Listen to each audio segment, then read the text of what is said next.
बिस्मिल्लाहिर्रहमानिर्रहीम।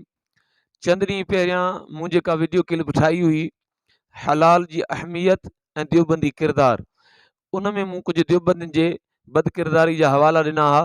उन जो जवाबु ॾींदे मौलवी ज़हीर हनफ़ी हिकिड़ो वीडियो क्लिप ठाहियो जंहिंजो उनवान रखी बिरेलवियों की पसंदीदा ग़िज़ा। उन में हुन मुकम्मल तमाम जा तमाम हवाला फ़िराड ऐं कूड़े तरीक़े सां ॾिना आहिनि। उन में दजल खां कमु वरितो आहे। उन में हिन हिकिड़ो हवालो ॾिनो आहे तज़किरे गोसिया जो। तज़किरे गोसिया जो हवालो ॾेई हीउ देवबंदी लिखे थो त तव्हां बिरेलवी माज़अल्लाह 12 सालनि ताईं गूं खाईंदा रहियो। हाणे मुंहिंजो इन बेदीन ज़हीर हनफ़ी खे जेको आहे सो ऐलान आहे त ज़हीर देवबंदी, तोखे ताक़त आहे त तूं इहो तज़किरे गोसिया किताब साबित करे सघीं त इहो असां अहले सुन्नत जे कंहिं बाएतमाद मुस्तनद आलिम सुन्नी हनफ़ी बिरेलवी जो किताब आहे।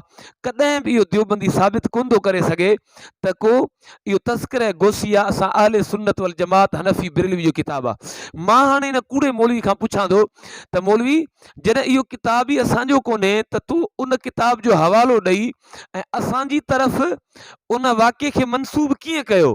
तो कीअं धोखे फ़रेब कूड़ खां कमु वरितो, दजल खां कमु वरितो?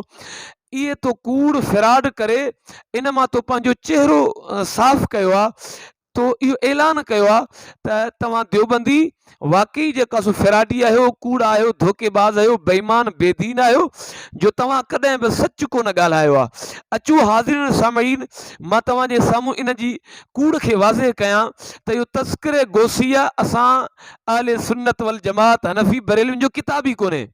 इन जे लाइ सबूत अचो त मां तव्हांजी ख़िदमत में पेश करियां त इमाम अहले सुन्नत अशा इमाम अहमद रज़ा ख़ान फ़ाज़िल बरेलवी रहमतुल्लाह अलैह फ़तावा रिज़विया जिल्द नंबर 15 ऐं सफ़ो नंबर आहे 279 ते इन किताब जे बारे में लिखनि था त तज़किरे गोसिया दलालतुन ऐं सरी गुमराहिन ते मुश्तमिल आहे। इन करे इन किताब जो ॾिसण बि हराम आहे ऐं जंहिं मुसलमान वटि इहो किताब हुजे उहो साड़े ऐं खाक करे छॾे। अचो मां इमाम अहले सुन्नत अशा इमाम अहमद रज़ा ख़ान फ़ाज़िल बरेलवी रहमतुल्लाह अलैह जा उहे लफ़्ज़ मुबारक फ़तावा रिज़विया मां तव्हांखे पढ़ी ॿुधायां ऐं इन कूड़े ऐं फ़रेबी जे कूड़ ऐं फ़रेब खे तव्हां मुसलमाननि जे साम्हूं साफ़ ऐं वाज़े कयां। पाण 279 जिल्द नंबर 15 ते लिखनि था त तज़किरे गोसिया जिसमें गौसली शाहपानी पति का तज़किरा है, दलालतों गुमराहियों बल्कि सरी कुफ्र की बातों पर मुश्तमिल है। पाण फरमाइनि था इन जंहिंमें गौसली शाहपानी पति जो तज़किरो आहे इहो दलालतुन गुमराहिन ऐं सरी कुफ्र जे ॻाल्हियुनि ते मुश्तमिल आहे।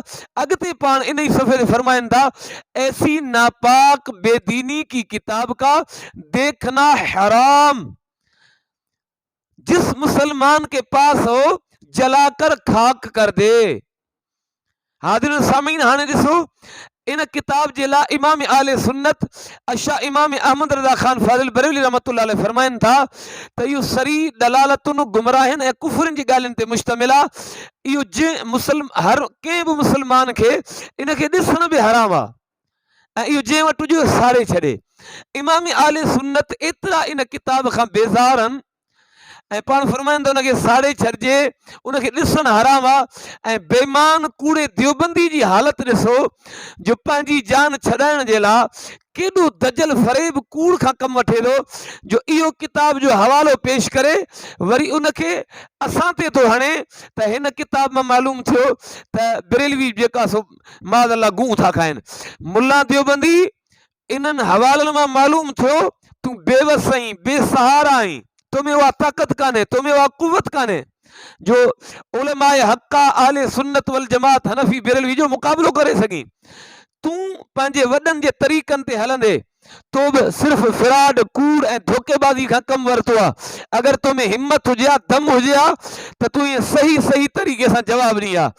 तो ते जेको मूं हवालो ॾिनो उन हवाले जो तूं दुरुस्त जवाबु ॾीं हा, पर तो वटि जवाबु हुजे त तूं ॾीं, तोखे हमेशह हमेशह मोकल आहे, तूं दुरुस्त जवाबु ॾेई ॾेखार। अल्लाह पूरी उम्मत खे हिननि कूड़नि फ़रेबी ऐं धोखेबाज़नि खां पनाह अता फ़रमाए।